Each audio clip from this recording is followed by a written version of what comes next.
சந்தனமா ஏத்தி வச்ச குங்குமமா பார்த்தேனே கண்ணால கேட்டேனே உன்ன போல ஆக்கி வச்சு கெஞ்சணுமா தூக்கி வச்சு கொஞ்சணுமா மனமா கேக்குறிய பேச்சு. வெயிலுக்கு எல்லாரும் இந்த மாதிரி கல் குடிங்க, சாரி பதனி குடிங்க, உடம்புக்கு நல்லது சரியா, குளிர்ச்சி சூப்பராக இருக்கும். அது முக்கியமாக ட்ராவல் பண்ணுறப்போ.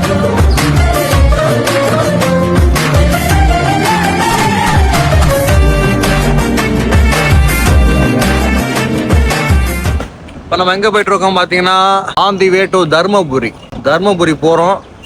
ஒரு ஃபங்க்ஷன் போய் டிஜே பண்ண போகிறோம். ரொம்ப நாள் ஆச்சு ப்ளே பண்ணி, போய் கலக்கிறோம்.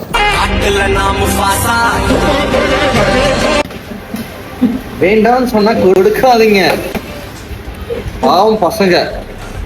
இது என்ன சாம்பாரோ தாழ்ச்சாமா? சரி தான்.